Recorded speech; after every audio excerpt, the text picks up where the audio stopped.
Olá, estamos iniciando mais um programa Ecologia e Meio Ambiente, numa produção da Agenda 21 local, numa parceria com a TV Câmara e também a Câmara de Vereadores de Passo Fundo.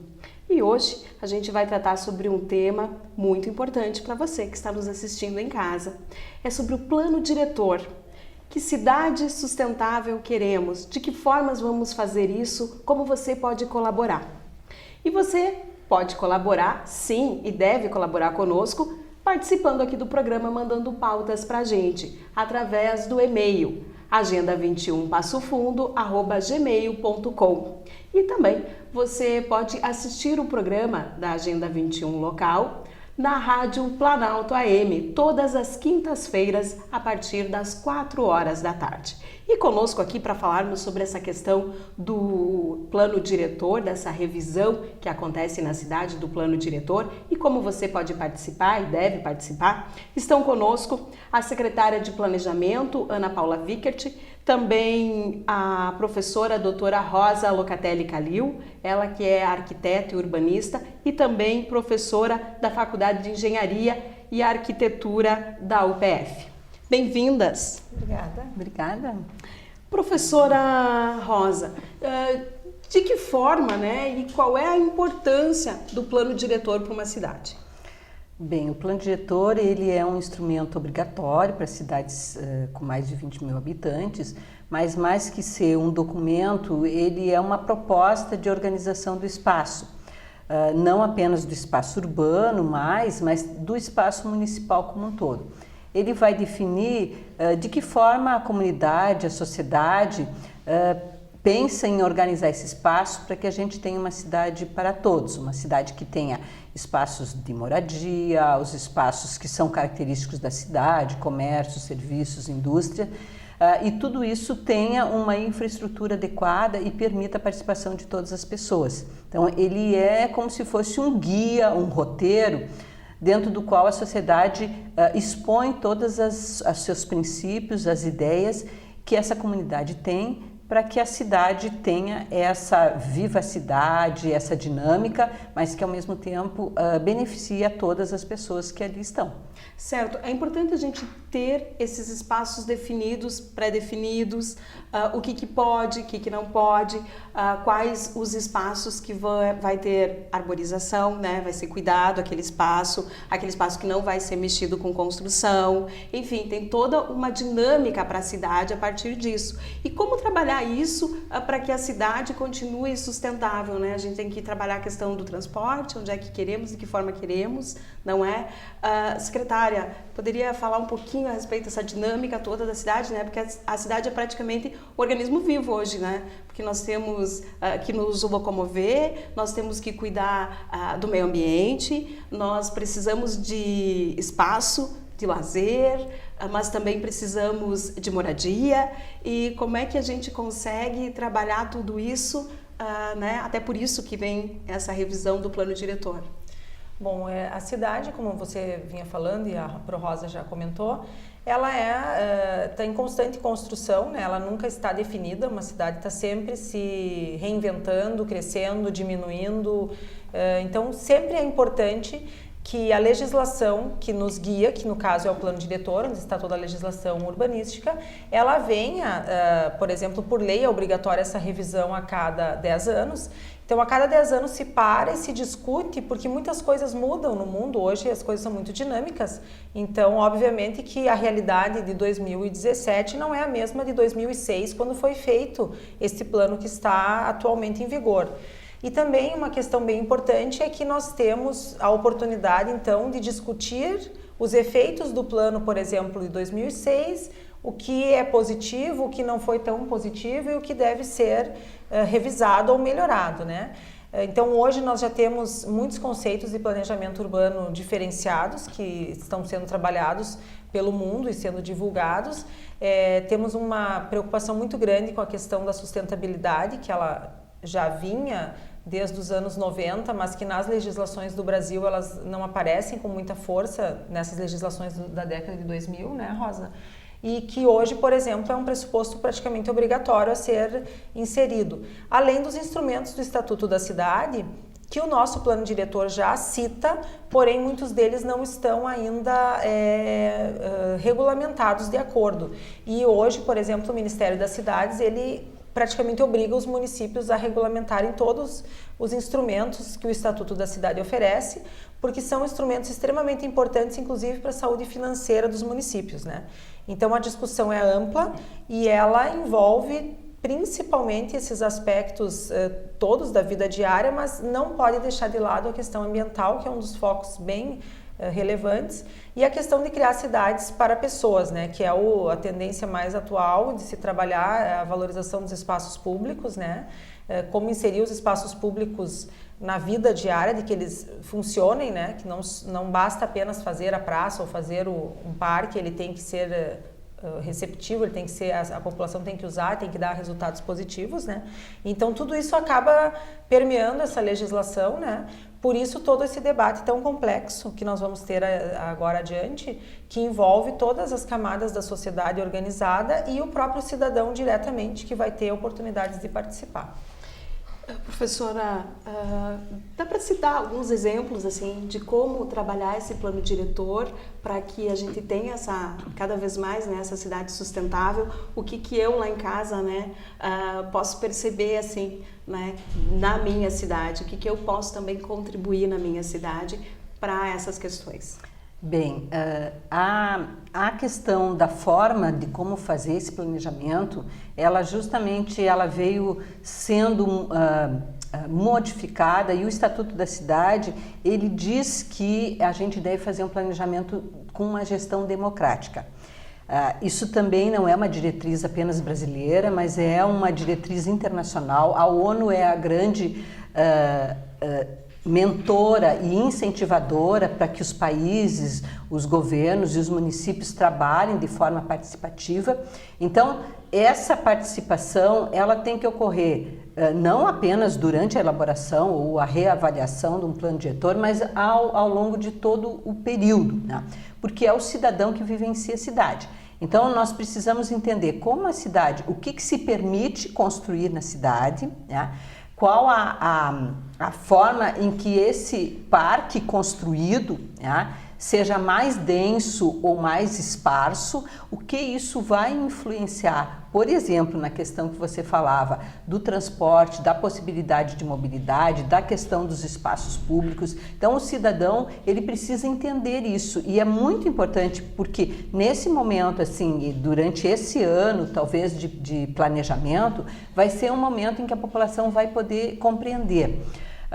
Conforme a professora Maricato fala, a gente tem que ter uma alfabetização urbanística. Então, é isso que nós gostaríamos, assim, pensando não apenas nos profissionais de arquitetura e urbanismo, nos gestores do setor imobiliário, nas secretarias, no governo, nas ONG, mas que a população mesmo entenda o que significa um zoneamento urbano, o que significa você ter um potencial, uma possibilidade de construir 5, 6 vezes a área do terreno, o que significa você deixar uma taxa de permeabilidade. Então, esses são instrumentos técnicos, mas que decorrem das vontades da população, e por isso que é importante a população participar, entender o que são essas questões todas, para que ela possa participar no momento do planejamento, mas no momento posterior também, que é o momento da gestão, né, onde a população é uma parceira importante, porque aí nós vamos ter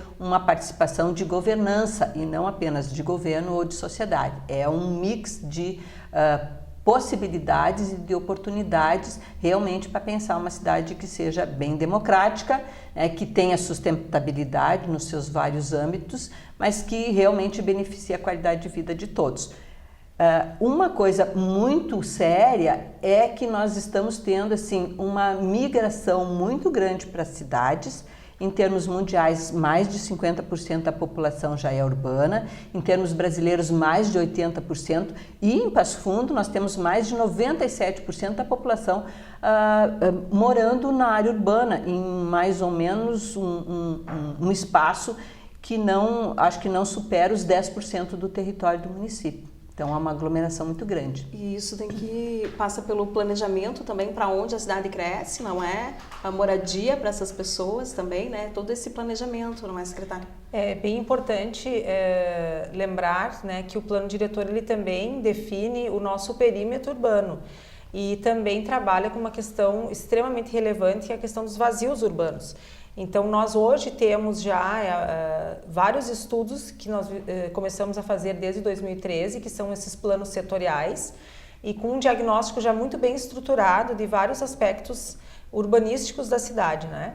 E que vão nos favorecer agora nessa etapa de finalização do diagnóstico, que é a parte do diagnóstico com a participação popular. Então, vamos dizer assim, a parte técnica do diagnóstico já está concluída, agora nós precisamos da parte da percepção da população do diagnóstico, né? De que forma isso vai ser feito? Bom, nós vamos trabalhar com diversos instrumentos, né?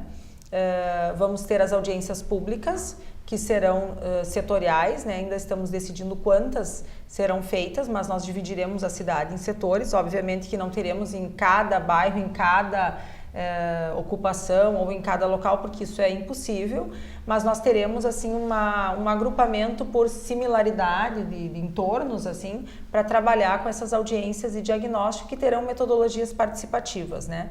Para isso está sendo composto agora o núcleo gestor, que é quem vai endossar a metodologia, e a gente conta muito com a participação dos grupos sociais, dos movimentos ecológicos da universidade, das faculdades, porque nós vamos precisar trabalhar com dinâmicas diferenciadas. A ideia não é fazer uma audiência pública em que fique sem um monitoramento, um direcionamento. Nós vamos ter atividades com metodologia clara, para que a população, como a Pro Rosa falou, a população entenda o que está sendo discutido e o que deve ser discutido neste momento, né? Porque a gente sempre tem que ter o cuidado de que quando reúne, às vezes vai vir a reclamação do buraco da rua, do bueiro entupido. Não é essa a ideia. A gente vai até deixar uma urna, a ideia é deixar até uma urna, porque as pessoas vão estar ali, receptivas a falar, para deixar o seu problema apontado ali, para que na reunião seja debatido a cidade, o conceito, o planejamento, pelo menos a escala do bairro e dos espaços de uso comum da cidade, né? Que a gente sempre fala assim, que tem áreas da cidade que todos usam, a área central, alguns parques, alguns centros de bairro são usados por todos, né? Então nós teremos essas audiências, teremos uma metodologia que está sendo desenvolvida dentro da própria equipe da prefeitura de consulta digital na internet, então qualquer cidadão poderá responder a uma série de perguntas sobre o tipo de cidade que ele quer e o tipo de espaços que ele quer. Quem não pode ir na audiência pública, quem não pode responder da mesma forma, e teremos um e-mail para propostas, né? Porque algumas pessoas até avançam um pouco mais, né? Essa consulta da internet, ela é uma metodologia que nós pesquisamos internacionalmente, em que aparecerão imagens, então ela é bem fácil de responder. Eu prefiro isso ou prefiro isso? Eu quero, no meu bairro falta isso ou falta isso? Né? Minha vizinhança pode ter prédio ou não pode ter prédio? Então, para a gente poder ir entendendo como que as pessoas querem a cidade. Então, não é necessariamente que ela tenha que entender, como a Rosa falou, o instrumento técnico, porque as pessoas entendem da cidade que elas querem, elas entendem se elas querem calçadas mais largas, quais as necessidades, se elas que elas precisam têm. De um ônibus numa linha que vai para um lugar que não chega, que elas precisam ir. Elas entendem se falta comércio no bairro, ou se tem um prédio que faz sombra na sua casa, ou se tem um vizinho que faz barulho. Isso elas entendem. Isso é zoneamento urbano. Para nós tem um nome técnico, tem toda uma metodologia, mas as pessoas sabem. Então é dessa forma que nós vamos conseguir capturar dentro desse trabalho, que a ideia é realizar ele até dezembro, janeiro, concluindo essa fase de diagnóstico, para depois começar as proposições, que aí é onde o debate vai mais longe, creio eu. Certo. Depois de todo esse debate, qual o próximo passo aí? Temos uma fase que é de diagnóstico, que é essa que eu falo que vai até provavelmente janeiro, fevereiro, e depois aí as audiências públicas, né, Pro Rosa, de apresentação das proposições, que aí geram novos debates. É um trabalho árduo, né, para quem está envolvido aí, principalmente esse núcleo gestor, né, que vai ter um trabalho bem grande aí pela frente, mas de suma importância para a cidade, não é? Com certeza. Esse processo de planejamento, ele tem esses momentos digamos, marcados, se conclui o diagnóstico, mas não significa que não possam ser incorporadas novas sugestões, e depois essa proposta de organização. No caso, o plano tem uma revisão a cada 10 anos, mas a gente tem que ter um horizonte longo, um horizonte de 20, 30, 50 anos, porque uma cidade não se destrói, ela se reconstrói e ela se faz a cada tempo. Então nós temos que ver que cenários, e a partir desses cenários é que as propostas, né, que tem a equipe técnica trabalhando, então tentando consolidar as informações que virão. E aí essa participação, essas propostas também precisam ter a transparência e a possibilidade de que a comunidade entenda, né, e que se pronuncie a respeito disso. Porque um plano diretor, ele, na verdade, ele é uma legislação, mas a legislação é apenas parte dele, né? Porque essa legislação maior, essa matriz, né, do plano diretor, depois, justamente como a secretária mencionou, ela resulta em muitos planos setoriais, né? Como o Passo Fundo já tem, plano de habitação social, plano de saneamento, plano de resíduos, plano de mobilidade, todos esses são detalhamentos, né, do plano diretor, que no momento em que o plano diretor ele for atualizado, com certeza esses planos setoriais também sofrerão as atualizações pertinentes para pensar os próximos 20, 30, 40 anos. Certo. A gente vai a um breve intervalo e retornamos então falando sobre os desafios dessa revisão do plano diretor, até porque ele não é só para 10 anos, né? A gente tem aí visualizar ele, né, por mais 30, 50 anos.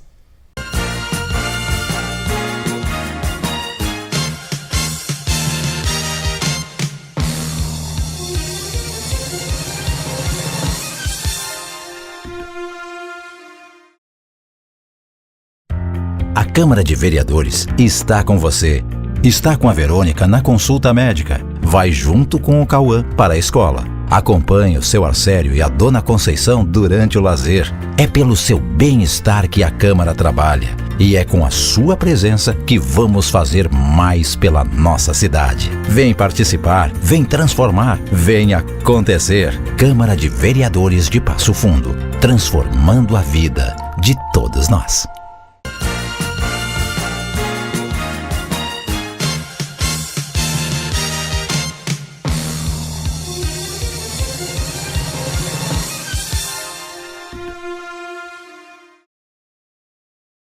Retornamos com o programa Ecologia e Meio Ambiente. Estamos falando sobre a revisão do plano diretor e qual a importância dele para a cidade, quais os desafios e como você também pode participar. Estão conosco a secretária de Planejamento, Ana Vict, também conosco a professora Rosa Locatelli Calil.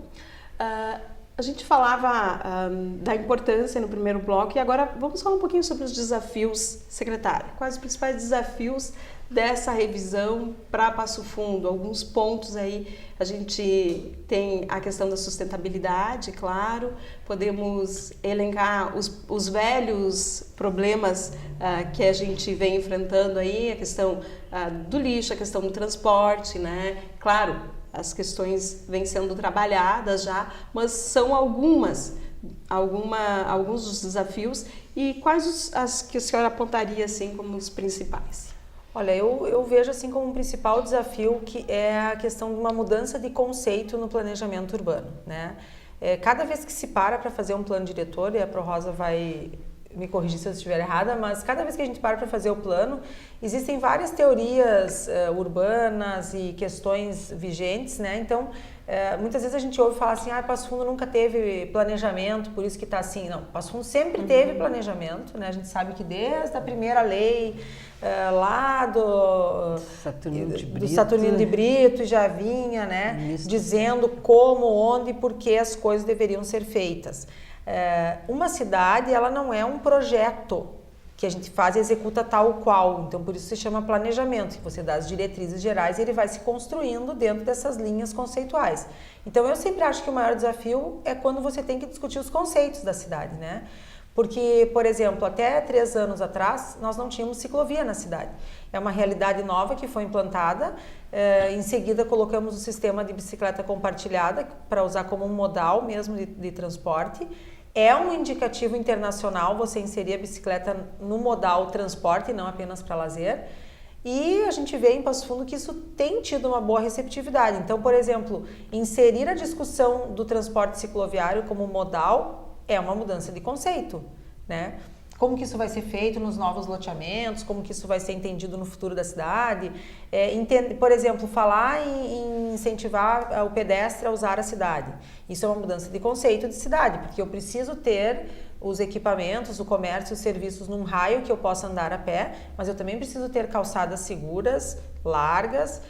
Falar em acessibilidade, em inclusão social, também é mudança de conceito, porque qual é a nossa ideia? É não falar apenas como pró-forma para atender a conceituação, a gente quer que a cidade tenha esse aspecto. Então, quando a gente for falar em acessibilidade, a gente tem que pensar que a calçada tem que ter largura, que tem que ter a rampa, que tem que ter talvez um elemento no meio da via para o pedestre poder passar. A acessibilidade não é só para o cadeirante, tem o idoso, tem a criança, tem toda uma realidade. Nós queremos trabalhar também com a criança, estamos vendo uma metodologia que vai ser trabalhada junto com a SME, para entender o olhar que a criança tem da cidade, né? Entender que há uns anos atrás as crianças podiam ir a pé para a escola, hoje não podem mais. Entender o planejamento como uma ferramenta de segurança pública também, né? Através da vivacidade que a Rosa falou antes. Então, espaços vivos, eles são espaços mais seguros, né? Basta ver o que está acontecendo no Parque da Gare, que é um lugar que não se podia usar. Ok, temos segurança lá, mas quem dá segurança é o uso. Sempre a gente vem falando e reiterando, a Praça Marechal Floriano, quem dá segurança é o uso. Então, tudo isso são decisões de planejamento. Então, para mim, o maior desafio sempre é entender o conceito de cidade que a gente quer. E, por exemplo, e também ter instrumentos mais eficazes que garantam, por exemplo, a preservação do berço das águas, que é um aspecto bem importante que a gente vem discutindo já desde 2013, que ele está protegido hoje por lei, mas talvez essa lei não seja tão clara e objetiva no sentido de definir aquele zoneamento especial, né? Já recebemos da Corsã uma solicitação de um tratamento diferenciado porque é importante para a captação de águas da cidade. Então essas questões todas, né, nós temos alguns parques ambientais aí que têm que ser tratados enquanto legislação. Vamos ter um debate muito forte sobre a questão das ocupações, que nós temos diversas ocupações na cidade, com diversas características, cada uma tendo uma característica diferente, e vamos ter o conflito da ocupação com o meio ambiente, que é um dos principais debates hoje em relação ao direito à moradia e à questão ambiental.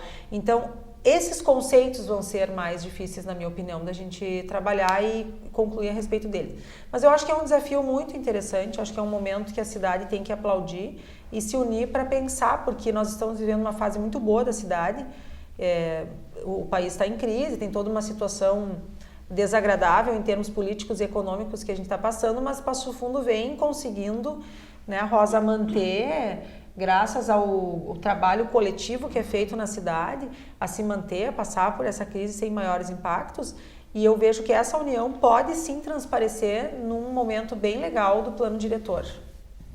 Professora Rosa. Eu acho que Passo Fundo ela é uma cidade que tem essa característica de ser polo, então também todas as ações que a gente faz aqui, as dinâmicas, as organizações do espaço, elas se refletem na região como um todo. Então, nesse ponto, é um desafio também entender a cidade não só intra o seu perímetro urbano, mas também nas suas relações, porque uma população aí flutuante de 5, 10 mil pessoas dia é uma coisa importante que acontece, que tem um impacto muito grande na região. Então eu vejo que isso é bem importante se trabalhar. Um outro desafio que eu penso que a gente deve trazer para esse momento é porque, assim, em momentos anteriores, de elaboração e de revisão do plano diretor, como nós já tivemos desde o início do século XX, planos e planejamentos, nós não tínhamos talvez um conhecimento específico sobre Passo Fundo. Geralmente nós tínhamos equipes externas trabalhando nesses planos, e hoje eu acho que nós já temos um conhecimento acumulado tanto do ponto de vista da gestão municipal, das pessoas, quanto da academia. Há muitos estudos já desenvolvidos no âmbito universitário, especificamente sobre Passo Fundo, que eu acho que podem ser considerados para entender e fazer esse plano e essas ações poderem ter realmente uma característica local. Porque muitas vezes as pessoas dizem, não, mas nós não podemos trazer ideias de fora porque a nossa realidade é outra. Não, nós já temos ideias próprias, nós já temos análises específicas do ponto de vista da sustentabilidade, da mobilidade. Já sabemos o que precisamos e o que queremos. Já sabemos. Então, isso também é um momento da gente aproveitar esses estudos realizados e poder colocar isso à disposição da comunidade no sentido de pensar esse futuro de Passo Fundo, porque essa característica assim que nos faz ser considerado, né, o gigante do norte, o polo, esse ponto, né, nós já chegamos a essa polaridade, né, isso já está definido já há várias décadas, né, Passo Fundo historicamente foi. Agora, como fazer com que essa questão da polaridade que nos dá esse dinamismo econômico, né, que nos faz ter uma certa tranquilidade em relação, às vezes, às crises pelas quais o país passa, o que nós podemos fazer a favor? Porque todo esse investimento, todo esse recurso econômico que gira na cidade, ele também vai ter que ser trabalhado a favor desse espaço, que é um espaço inclusivo, né, para também a população, né, do redor, dos outros municípios, da região como um todo, e até de outros lugares, né, como a gente recebe muito bem a todos. Então, como essa cidade pode, né, ser inclusiva nesse ponto de vista e manter a sua dinâmica econômica sem, né, descaracterizar ou sem se transformar em alguma coisa caótica, desconexa, que daqui a 20, 30 anos nós vamos dizer, mas por que não pensamos nisso antes, né? Por que nós não pensamos na questão ambiental, na preservação? Então, colocar em prática, né, muito desses planos que já foram feitos para a cidade, eu acho que é o grande desafio, tornar dinâmico tanto os instrumentos urbanísticos que o plano de 2006 já tinha, quanto o que os planos setoriais posteriores já nos indicaram, né, e já estão demonstrando. Eu vejo que assim, essa pujança econômica, essa pujança cultural que Passo Fundo tem em vários setores da saúde, né, ela precisa reverter para que a cidade realmente tenha e dê benefícios para a sua população e para a população do entorno também, que nós somos uma característica de receber a todos. Certo. Secretária, a senhora falava do berço das águas, né? A gente sabe da luta também dos ambientalistas, enfim, em relação àquele espaço ali, né?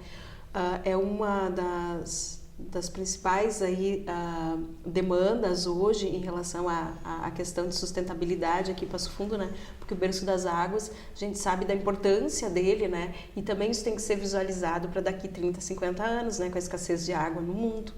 Na verdade, nós estamos trabalhando já, como a Rosa falou, nós temos vários planos já prontos, não é? Inclusive o plano de macrodrenagem, onde nós temos toda uma análise das áreas de alagamento, da situação dos cursos d'água do município, da microdrenagem, que é essa drenagem das ruas, né?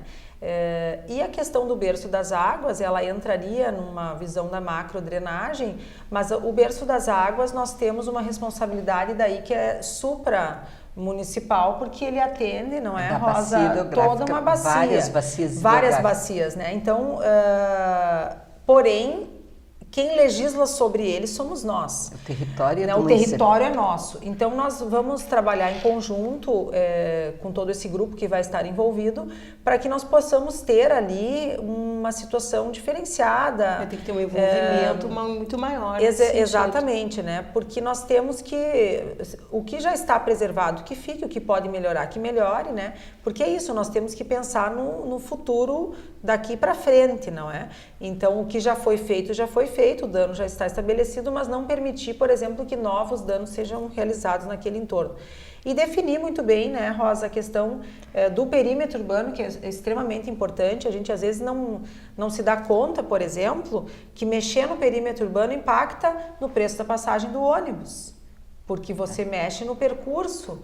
Então isso tem a ver com adensamento, né? Então, e nós já temos os diagnósticos dos vazios urbanos e nós já temos um diagnóstico também de quanto vai crescer a nossa população e quanta área, quanto território nós precisamos para esse crescimento, já considerando as taxas de crescimento do município, que são maiores que a do estado.